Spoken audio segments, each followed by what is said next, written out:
So it's great to be back again, the second year of us doing a live recording of RealAg Radio that, of course, you can hear every weekday on Rural Radio 147 Sirius XM. Has anybody seen our live performance before? Yeah! We're already cheering. This is great. Okay. So this is really a lot of fun. As I say to audiences all the time, you know, when we're doing the show in the studio, you're staring at a blank wall and imagining the audience, and it's really, really fun to do it in front of some live and very, very friendly, familiar faces. So want to thank MMP for sponsoring today's show. Really, really do appreciate it. And highly encourage you to check out realagriculture.com when you're trying to figure out what's going on in the world of agriculture in Canada and the US. We take a lot of pride. Our editor, Lindsay Smith, is here today as well. And it's our passion, and we really do feel like we're a service to the industry, trying to really provide clarity through some of the noise that's happening on a daily basis, because there is no shortage of challenges like we're going to discuss here today on the panel as we focus on geopolitics. So you've been to a live performance before, so you know what your role is, and I saw earlier you give a standing ovation. I do not expect that kind of round of applause, but maybe like your second best effort, okay? So let's give it a try. As we come in and out of breaks, we got to cheer. We want farmers and ranchers across Canada and the US to know the CFA meeting isn't a bunch of stiffs in suits and all dressed up. We're a rowdy bunch, okay? So let's practice. So when I raise my hands, we're going to cheer as loud as we can. Remember, second best effort. We'll be right back on Rural Radio 147, Sirius XM, right after this.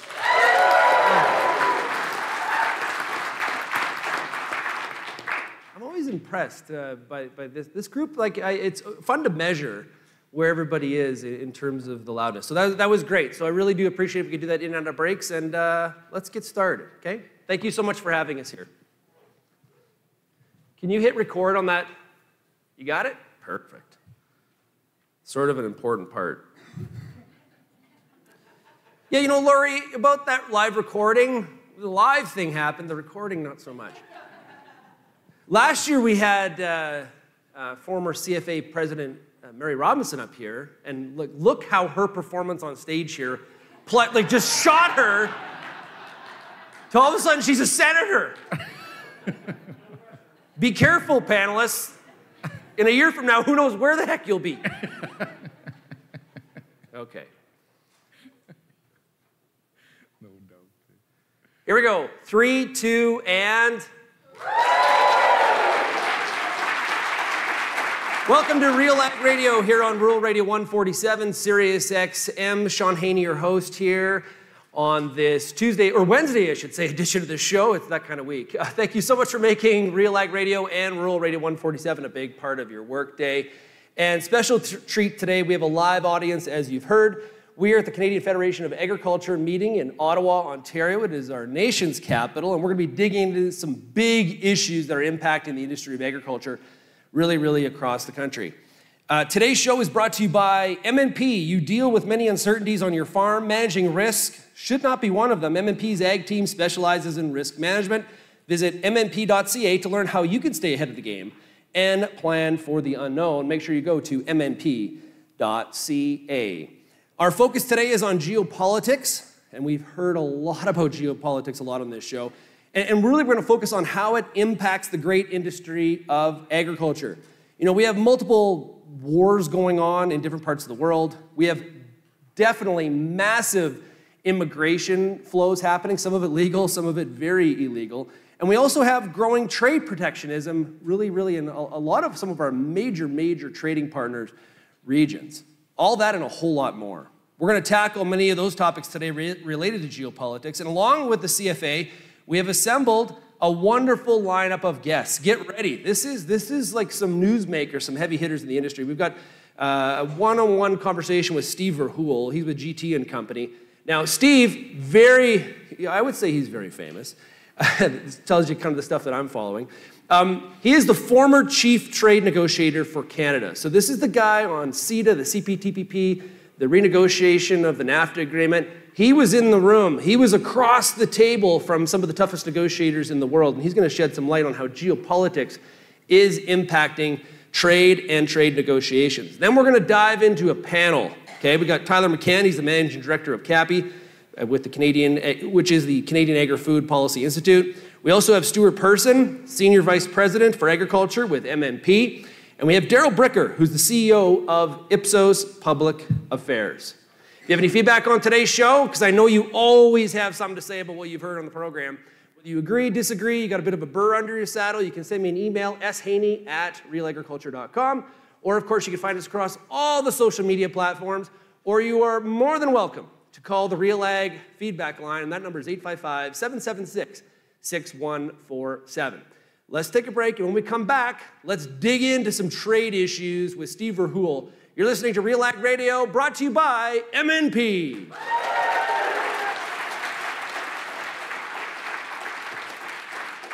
This is fun, isn't it? Okay, Steve, do you want to come up? Okay, I do mean it. This is unbelievable to have Steve Verhoel here today. Let's give Steve a big round of applause. Maybe sit there, yeah.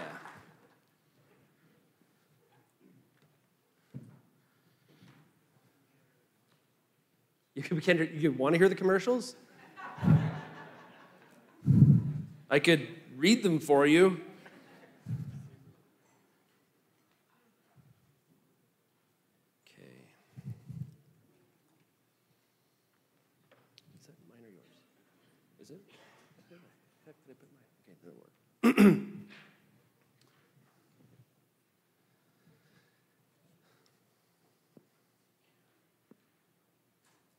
Oh, yeah, that's enough commercials. Okay, here we go. 3, 2, and welcome back to RealAg Radio, broadcasting today from the CFA meeting in Ottawa, Ontario, brought to you by MNP. We're now going to dive into some trade issues related to geopolitics, and honestly, I can't think of a better person to provide some perspective on this issue because, people like myself and others, we have to speculate what's happening inside that trade negotiation room, sort of read the tea leaves, what are we thinking, the signal, getting the signal from the noise. Well, this is the guy that actually knows what's going on because he's in the room. So as Canada's chief trade negotiator, Steve Verhoel was responsible for negotiating the new NAFTA agreement, the USMCA. In Canada, we call it the CUSMA. Maybe we'll get into why this thing has so many names. And the Canadian-European Union Trade Agreement, CETA, as well as he was also Steve served as the special advisor on trade policy to Canada's Deputy Minister of Finance.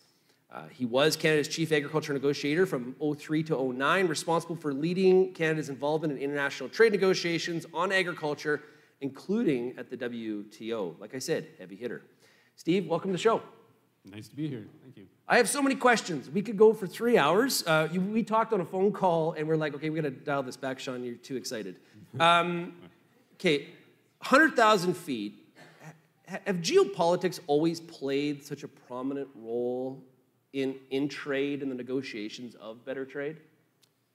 No, they haven't. I think that back a number of years ago, the consensus was we needed to keep politics out of trade and let the markets operate trade and the rules operate trade, and the whole idea of negotiating trade rules was to keep political decisions out of it.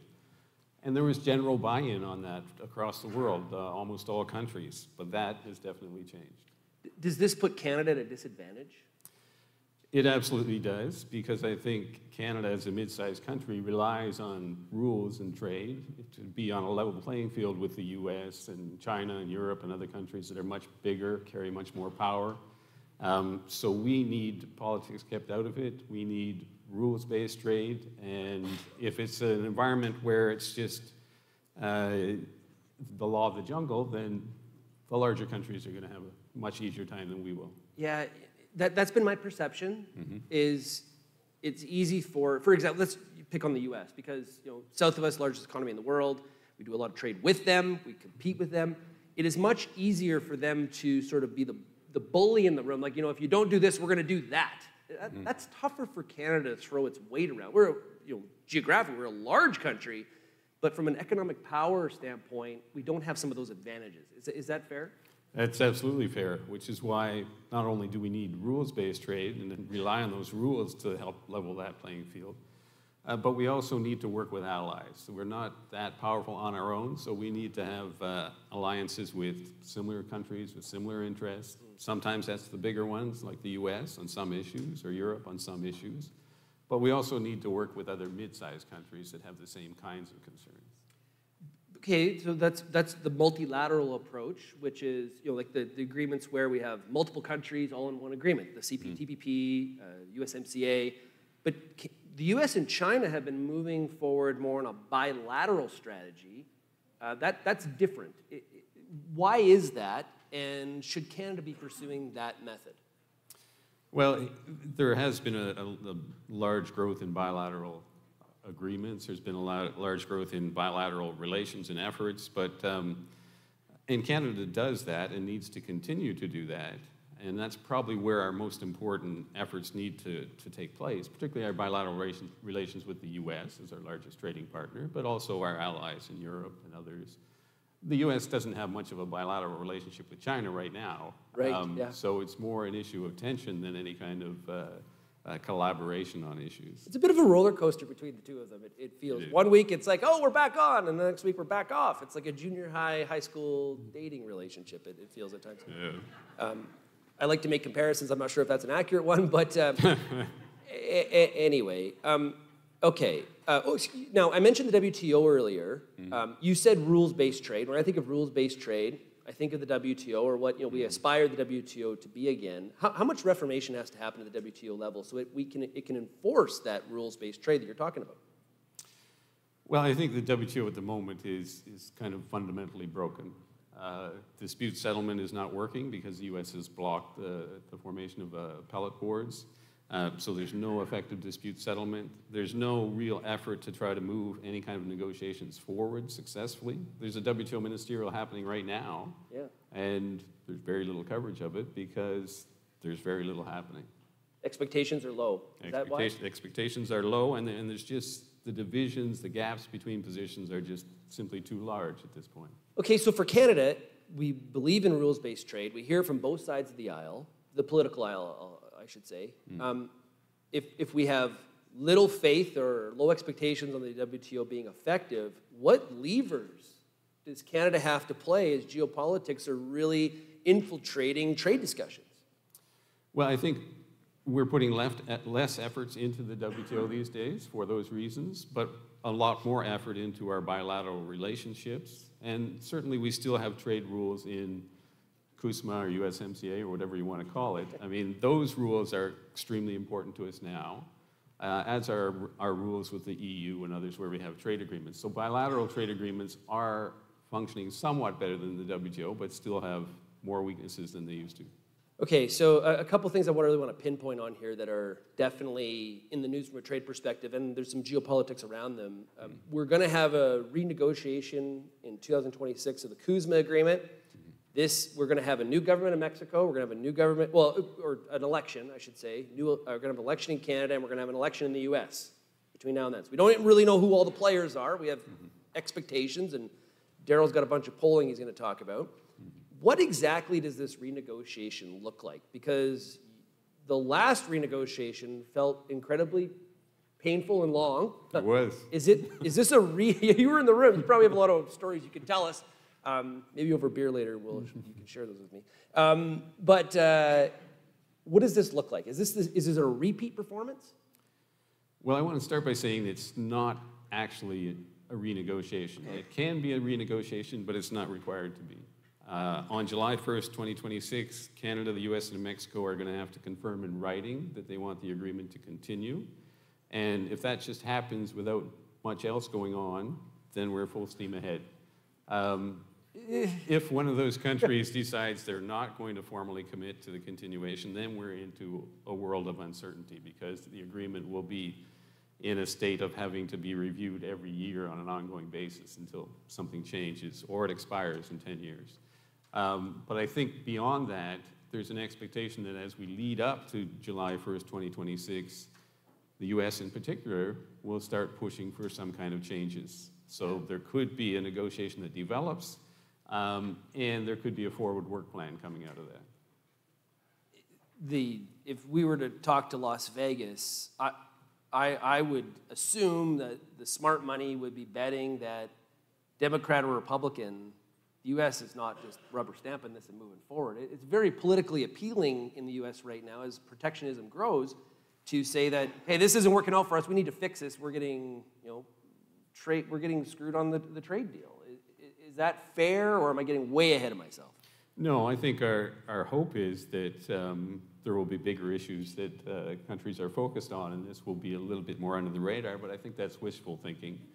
I think that the U.S. will seek to make some changes and try to get Mexico and Canada to make some commitments during those discussions. And I think the one issue that really concerns me is that I keep hearing rumblings, particularly out of the Trump camp, that they may try to overturn some of the dispute settlement decisions through the review.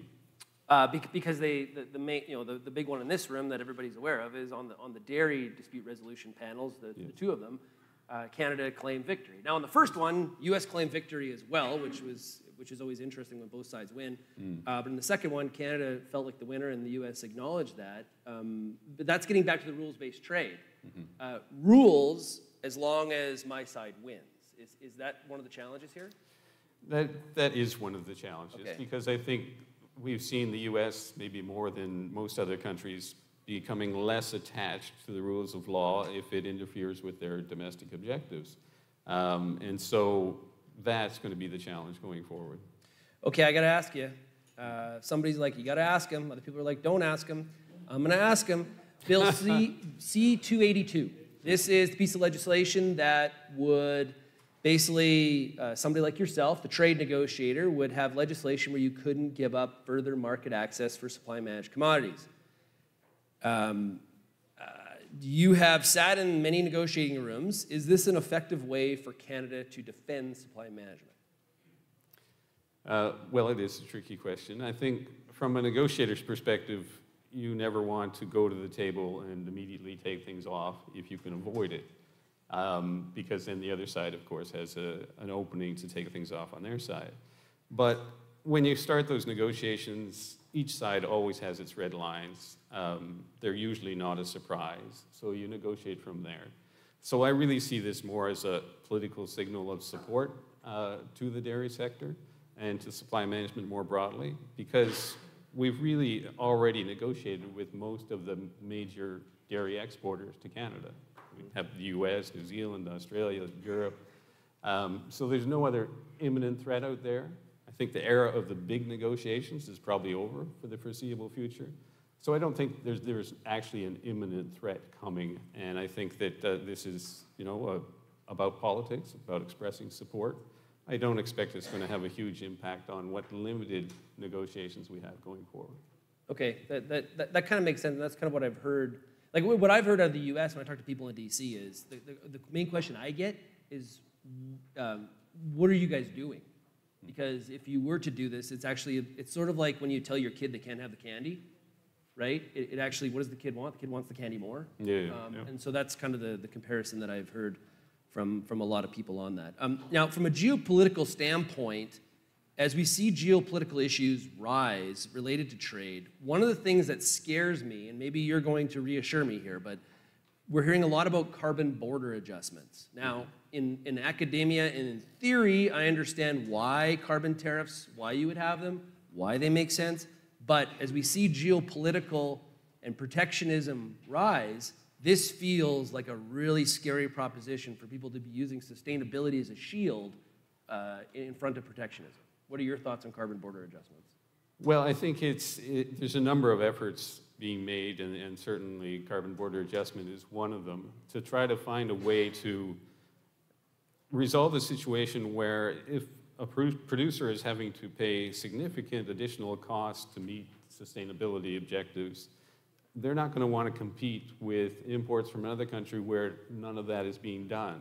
So they could price themselves out of the market just by all the extra expenses they're having to pay.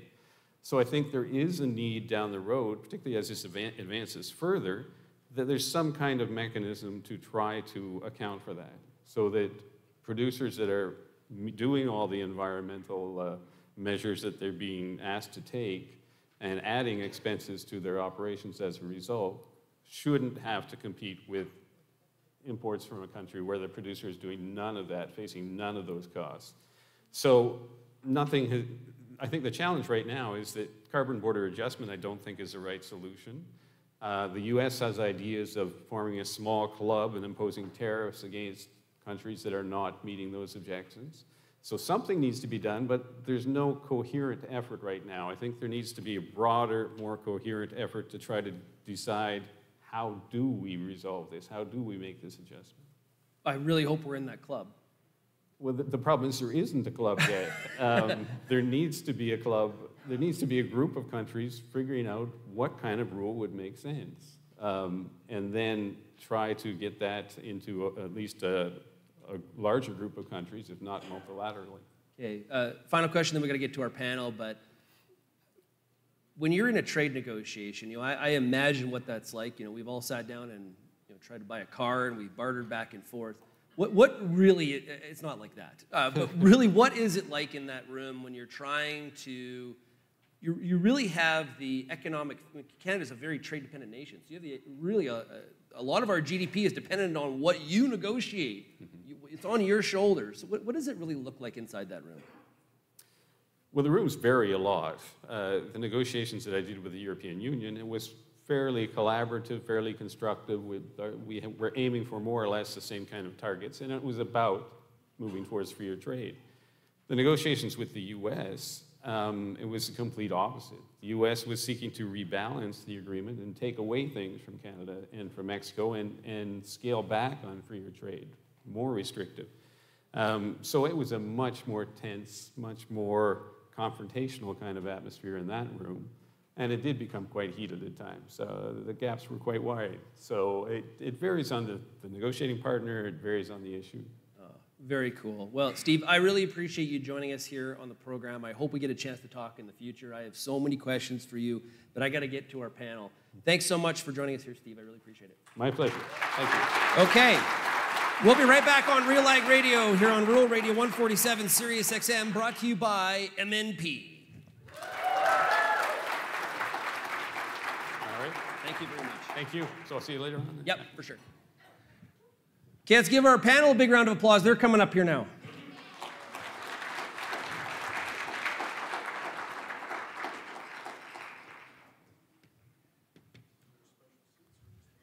Just wherever's fine.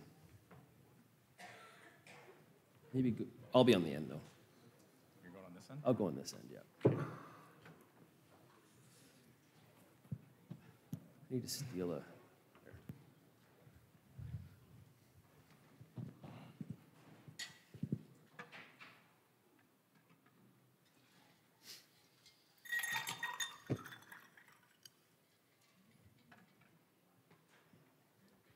Okay, big round of applause for the panel.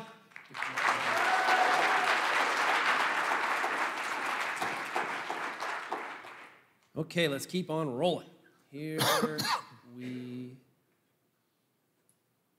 maybe go. Okay, 3, 2, and welcome back to RealAg Radio here on Rural Radio 147 Sirius XM, brought to you by MNP. You deal with many uncertainties on your farm. Managing risk should not be one of them. MNP's Ag team specializes in risk management. Visit MNP.ca to learn how you can stay ahead of the game and plan for the unknown. MNP.ca. Okay, now we've heard from Steve Verhoel. Man, such wisdom, knowledge, experience.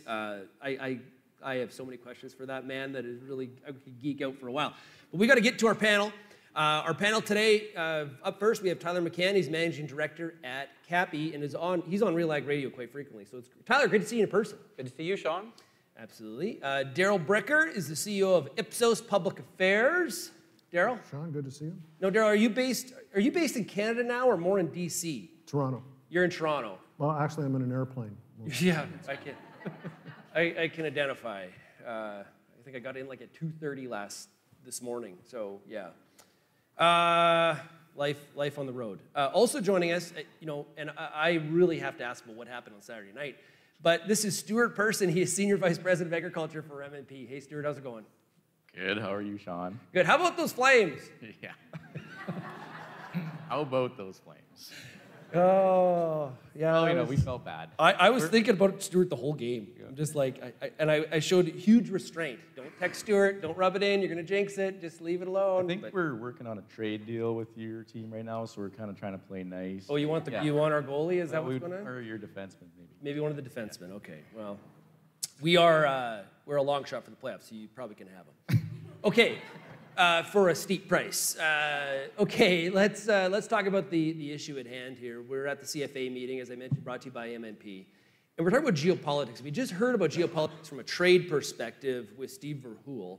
We're going to dig into that and extend the conversation a little bit more so. But Daryl, I want to start with you. How do Canadians, in your polling, how do Canadians view geopolitical impacts? Like, we hear about them, they're far away, but how does it really impact our daily lives? Well, what we ask Canadians is whether things are headed in a good direction or a bad direction in the world, but also in our own country. And on both, Canadians today feel about as negative as, pardon me, as they've ever felt. And we're certainly a pessimistic group right now. Basically, what's happened is 2019 are now the good old days. And we've gone through the pandemic, and even though we've recovered from mostly the health aspects of it, the economic consequences the world hasn't recovered from, and Canada really hasn't recovered from. So as a result, people are still very much in that almost like a daily sense of stress about what the future is going to be. So the way I would describe it is, for all of you people who were forced to take this when you were students, Maslow's hierarchy of needs, where self-actualization and thinking about making the world a better place is at the top of the hierarchy, and at the bottom, it's just survival. Well, what's happened is our gaze has moved down the hierarchy of needs, and our horizon has become much shorter.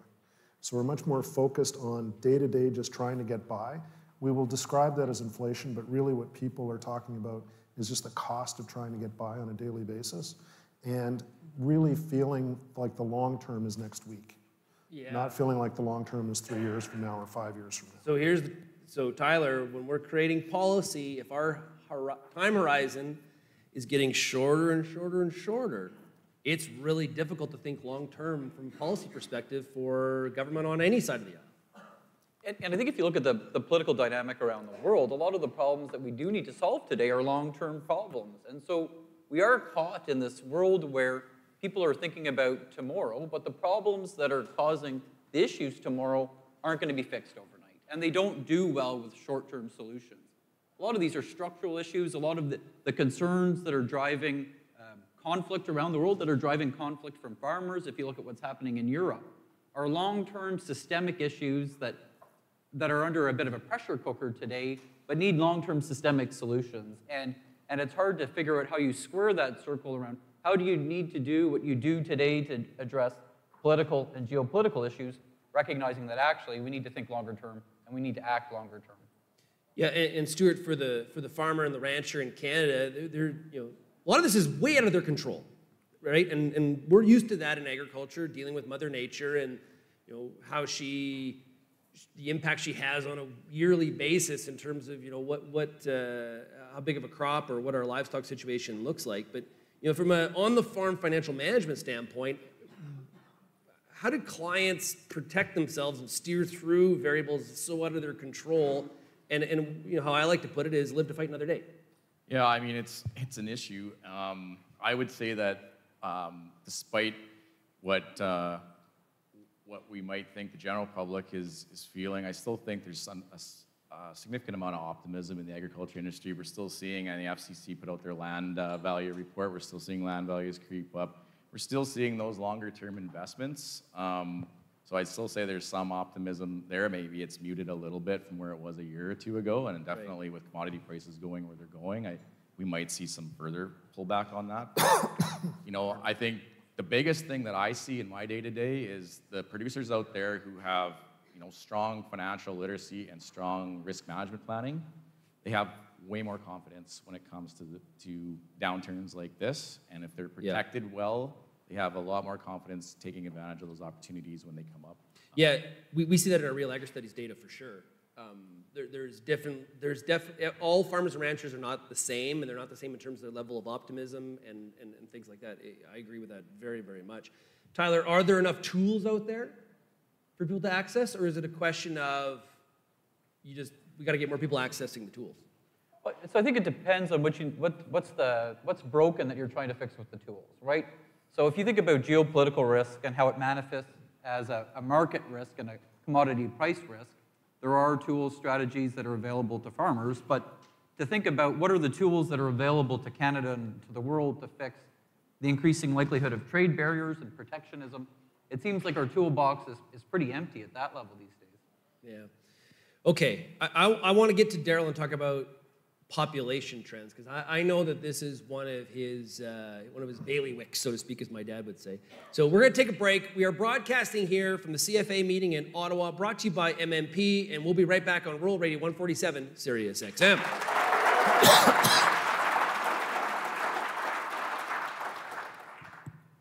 Sound booth, do we have to fix Daryl's mic? Is it muffled? Or My mic is muffled? Is it okay? Maybe it should be muffled. It was intentional. No, okay, if it's good, it's good. It could be my hearing. No, by the way, it's a little hard from your side to my side. Is it? Because the monitors here are not particularly... Oh, okay. I can hear myself fine, but I have a harder time hearing I'll you. try to speak up. Okay. Okay. Okay.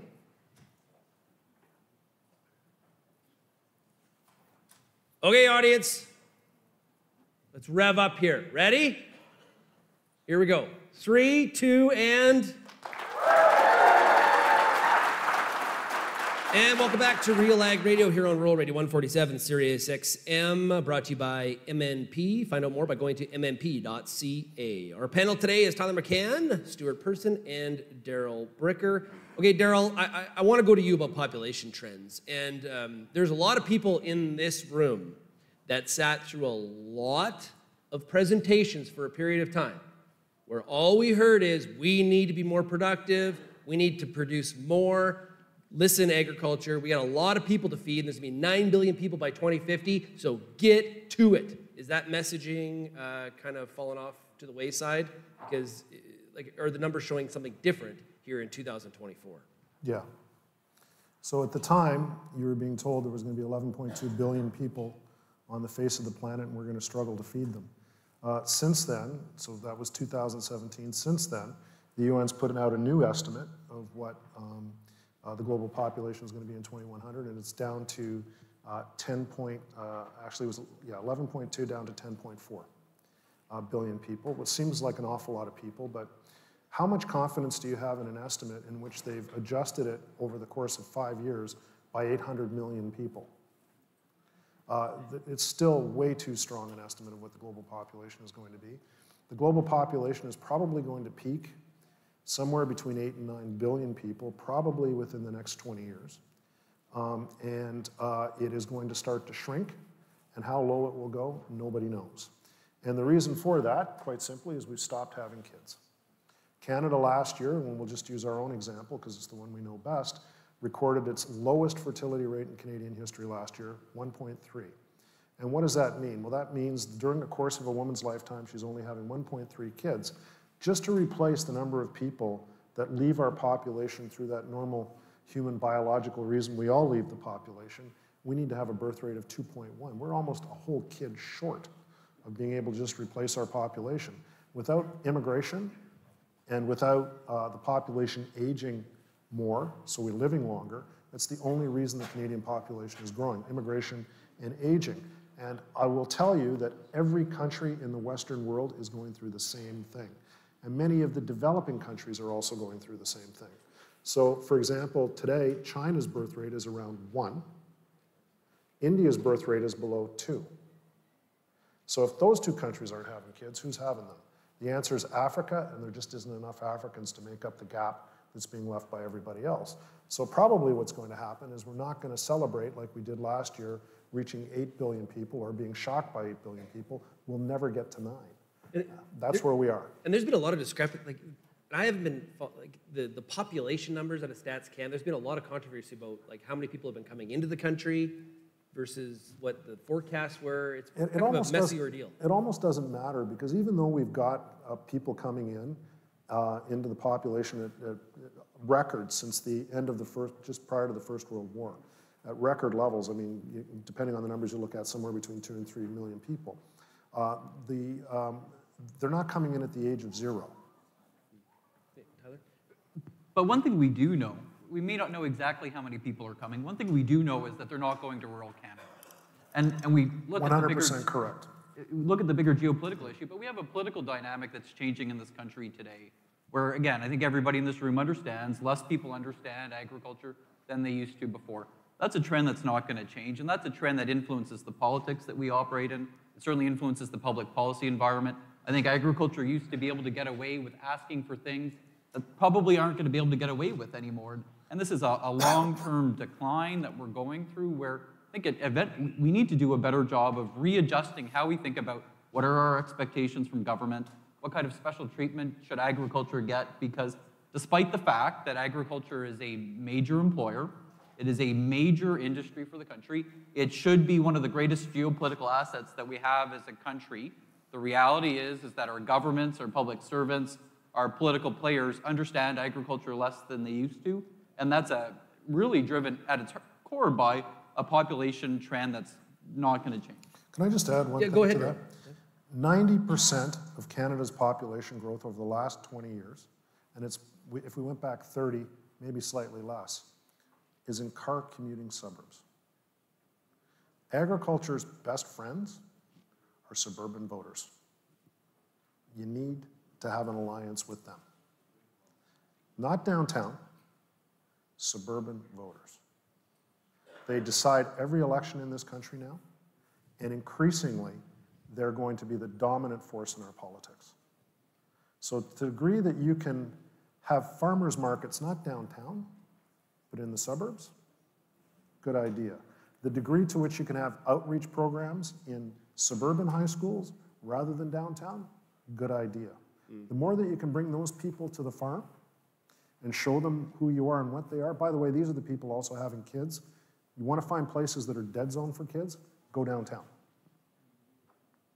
So that's the group. If you're going to be aligning yourself with anybody in Canadian politics, they're the ones. Okay, so we've hit on the fact that, you know, for people that are coming into the country, they are not moving into rural areas. That's a problem. And we also have the industry talking about some of the labor shortages. Carcat's some data out. It's staggering. The situation's not getting any better in terms of what by 2030, where we are from a shortage standpoint on labor. And, you know, in our RealAg studies data, Stuart, we're hearing this from farmers. One of their main concerns, Eastern Canada and Western Canada, is access to labor. We just got to figure out, we have to find a way to close this gap, or we got major, major problems down the road. Yeah, 100%. I mean, there's a hope there that technology and automation will help with some of that, but it's not going to take care of the whole problem. So we do need to figure out a way to attract more people to rural Canada. And however we go about that, this group here is the group that is the major benefactor of that if we can do that. So investing in our local communities, I see lots of that going on with farmers across the country, doing things to make their communities more exciting for people to live in, really important. Yeah, and Daryl, I remember, you probably don't remember because you do lots of big interviews, but I remember interviewing you one time and you talked about how the other issue to be dealt with is when we do get people moving in, immigrating to Canada, and they do end up in a rural environment, Canadians being more the people in those rural communities being more accepting of people moving in, because it's really the future for their community. Yeah, it's not that people don't move there, it's that they don't stay. So they move to a small town, hey, this has been great, let's get to Toronto.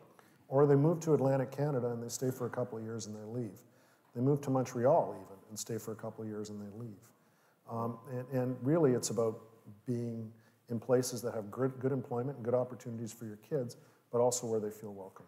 Okay, so Tyler, we heard Minister Miller a couple weeks ago talk about how, you know what, Canada, we're too addicted to cheap labor, and maybe we got to do something about this TFW program.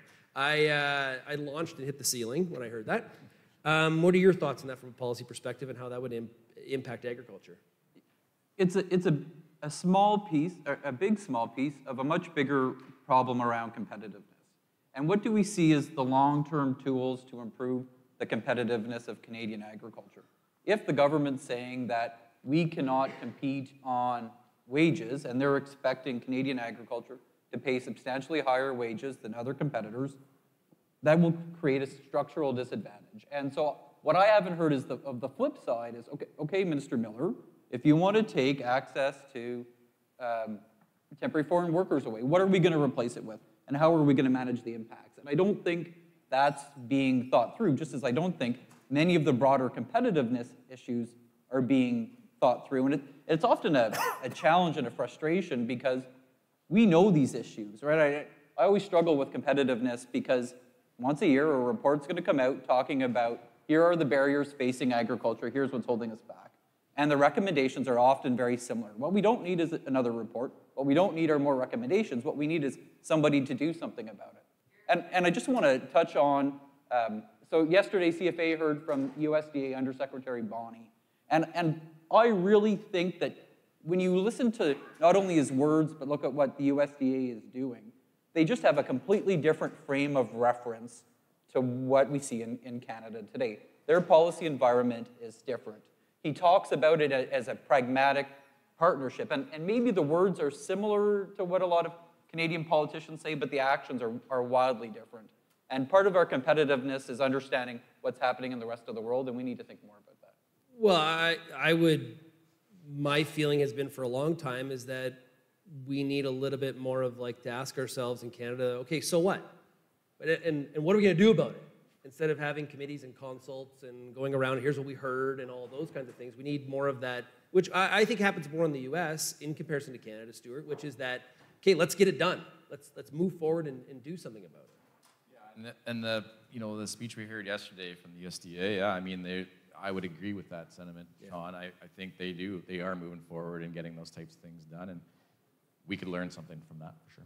Okay, we're going to talk about Tyler brought this up. He brought up the farmer protests. And I want to make sure we got room because this is geopolitics all over it. It's very misunderstood, I find, and we got to dig into what's actually happening and what does it mean for Canadian agriculture potentially down the road. You're listening to RealAg Radio, broadcasting from the CFA meeting in Ottawa, brought to you today by MNP.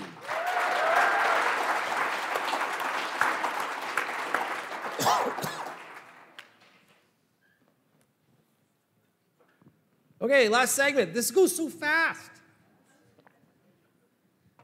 Okay.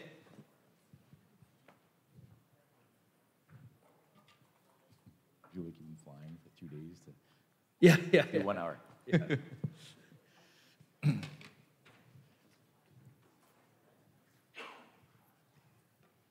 I do mean it. I want to thank Stuart up here for MNP sponsoring the show. You know, our ability to do things like this and do a live recording are because of sponsors like MNP. So let's give MNP a big round of applause.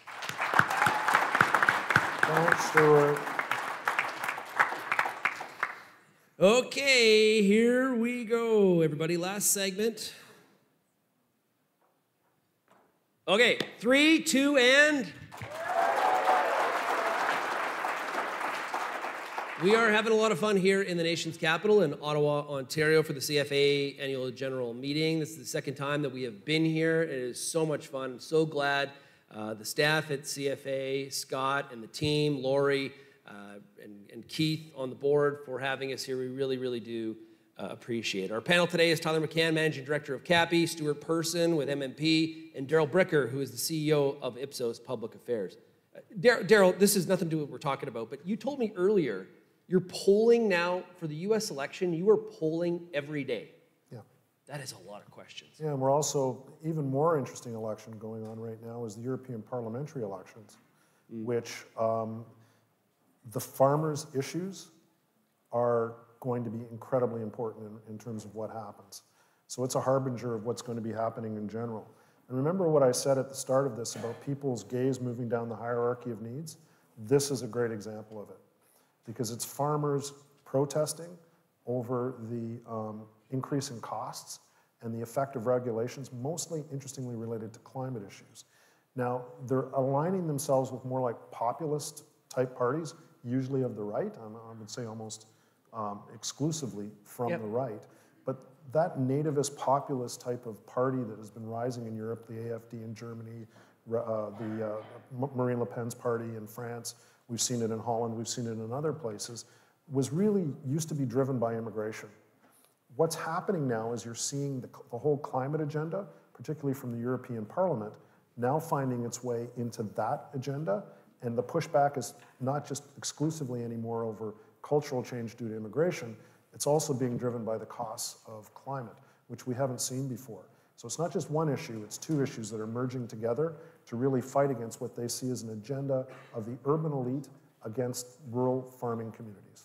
So what I've been saying on the show is that not all farmer protests are created equal, right? So in the Netherlands, it is very, very much about those environmental restrictions, taking land out of agricultural production, things like that.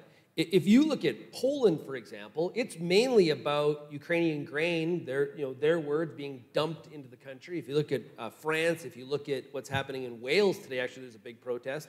In Wales, it's about the government reducing subsidies, which is handouts to farmers. And farmers are saying, hey, that's making us less competitive because we're not getting this government money anymore. So Tyler, I think this is a really complex area here in terms of why everybody is actually protesting in the first place and what it's really about. And I think that the European governments have, in part, made the bed that they're lying in today, right? They have rolled out policies without effectively engaging and consulting the producers, and that is making things worse. But I go back to, often what's underneath them are structural issues that farmers need to deal with at some point in time. There's, I think, some really interesting data. If you look at the increase in yields of Canadian crops versus the increase in yields of crops in France, their wheat production, wheat yield is much higher than ours. But if you look at the trend in our wheat yield increases, it's going up. If you look at the trend of wheat yield in France, it's barely staying stable. They have structural issues that they do need to deal with, that they can argue about we need more subsidies, they can argue about we need more protectionism, they can argue about we need to get rid of sustainability policies, but at its core do get to be these issues around what do we want agriculture to look like? Do we really want it to be a rural economic development policy? Do we want it to be about sustainability? Do we want it to be about food security? And I think that the solutions to those problems are different. And I think that's part of the growing pain that they're going through in Europe today. Yeah, and there's been a lot of changes in agriculture, and there's a lot of challenges. Like let's not underscore it. And I think, Stuart, we're really kind of slowly redefining and molding, and going to be talking a lot more about what we actually want the farmer to look like going forward. Like you and I did some research. MMP and RealAg did some research work together. And there's a fairly, I think it was like 30% of farmers believe that BRM programs should guarantee a profit. Yep. That's different than risk management. Yeah, and I mean, that's the thing. We had 3 different segments in there. Some people wanted, to soften the blow. Some people wanted all their costs guaranteed, and the other group wanted a guaranteed profit. And I don't know if there's a right answer to that. I mean, we need profitable farms for the industry to be sustainable financially going forward. So we talked a lot about different geopolitical issues today, and if those are going to impact farm profitability, we need our BRM programs to be there to assist in those situations. And I think that's part of what's going on in some of these other countries as well, is whatever the climate, the political climate has, or however that's impacting the economy there in the agriculture community, the farmers are not taking it sitting down, right? Yep, Tyler? I think one of the things, though, that we struggle with, and we have this perception versus reality issue at times. I think if you ask the average farmer today, how does the budget of Agriculture and Agri-Food Canada compare to what it was in 2015, 2016, they'd probably say maybe spending the same, maybe spending less. The reality is Ag Canada's budget was almost 40% higher in 2022, 2023 than it was in 2015 and 2016. And I think you get back into how does that political climate play out? How do governments respond to it? That rural-urban divide. I think that those dollars are going to need to go further. I think we need to be smarter with the investments that we're making, more strategic, but that can be really tough to reconcile with protests and opposition and a perception that things are a lot tougher, when the reality is there's money there. It's probably not being spent the right way. Daryl? Yeah, I was going to say, I mean, it's interesting when you sit with people who really know an issue very well, like this group does. We want to see a problem in those terms. We want to see it as being driven by policy. We want to see it being driven by rational conclusions that people are making. That's not what's going on. What's going on right now is a whole bunch of people feeling like nobody is listening, that don't represent them, that don't get them, and they're pushing on an open door to fight back. And how they get there, the routes they get there, could be completely different in different places. But you have people who are living in rural and small town communities all over the world now saying there's a downtown elite who doesn't get me, seems to treat me like I'm a bad guy in every one of their movies, and they're doing things that are bad for me. So regardless of how they get there, that's how they're feeling. The challenge for organizations like this is how do you take those feelings, which are going to be expressed politically, and are being expressed politically, and channel them in a positive direction. So is there a way to kind of bring together these feelings that people have, these disparate reasons that they have for being so upset, and put them in a positive place where they can actually achieve policy change that you want to have achieved? Because right now, I would say it's completely diffuse. There are different reasons all over the place, but if you can focus it, maybe you can achieve something positive. So Daryl, what you just described and the motivation, what's spawning this and what's enabling it is exactly what happened in the 2016 U.S. election. It wasn't a protest. It was the election of Donald Trump. For those exact same reasons, people feeling, the flyover states, the deplorable comments by Hillary Clinton, there's actually a lot of parallel there. Yeah, and you see the difficulty that Joe Biden has dealing with this, because the economy is actually improving in the United States. So every time you see a Democrat on TV these days, they say two things: Trump bad, and it's not as bad as you think in your life. And the average person is going, well, if you think he's bad, maybe he's different. It's, by the way, very same situation in Canada. If you think Pierre Poilievre is so bad and the Conservatives are so bad, that must mean you're different. And if I want change, I want something different. So that's why you're seeing those kind of numbers here. It's also why you're seeing those kinds of numbers in the United States and in Europe. And that's a really interesting political dynamic that doesn't happen very often, but we're moving very much into this very disrupted change type of political environment. And the more contrary you are almost to the mainstream, the more you look like you're serious. Yeah. Well, but it's kind of confusing, Stuart, because on one hand, agriculture has been a great industry to be in, right? We got farm values going up. We do have challenges in pockets, so please, I understand, I'm going to broad brush it. Things have been fairly good from a net income standpoint in agriculture, okay, overall. Yet there's all this frustration.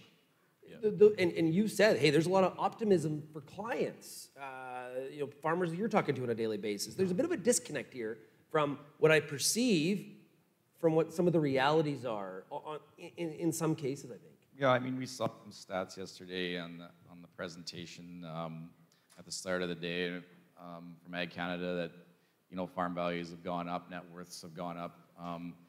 Where a lot of the anxiety continues to be there in agriculture is that even though we do see higher net worths, it's not in cash, and so cash flow remains to be a tight issue. And things are changing faster than we've been used to. So commodity prices are jumping around a lot more than they maybe did traditionally. And so we go from one year where we're predicting, very nice profits to the next year where we're predicting losses, right? And so it's hard to make long-term decisions when you're in that environment, unless you do have that, risk management in place to add to the confidence. I just want to say one thing though, to the point we were talking about earlier, and this is one thing I think the Canadian population and the Canadian government could do a better job of understanding is when we had the COVID-19 pandemic, I was on the calls with a number of you. There was a lot of anxiety and concern in the country about, are we going to have food on the shelves, right? And so agriculture got to be real important all of a sudden. Well, we should have that level of respect and importance every day. It's not shouldn't be a pandemic that has to happen in order for us to get that level of respect. this is a very important industry. We're dependent on it for food, number one. And if you go to the climate discussion, a lot of the climate initiatives out there are also dealing with biofuels, which are also some of the things we're producing. So, I mean, why are we not getting that level of respect?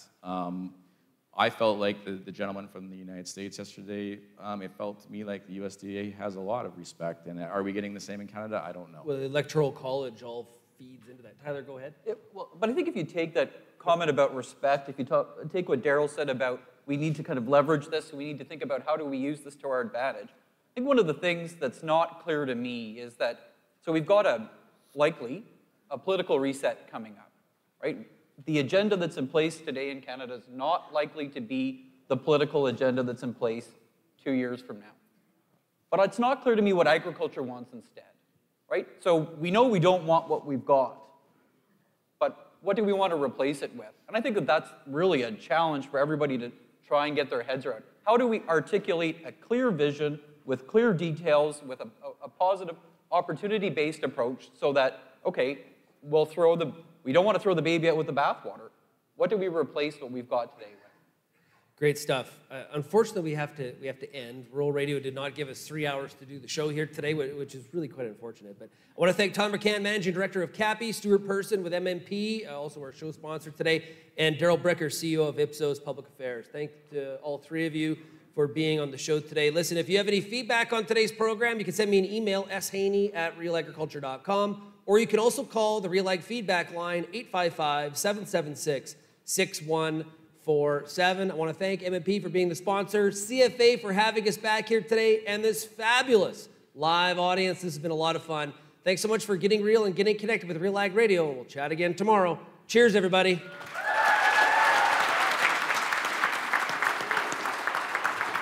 Thanks, Sean.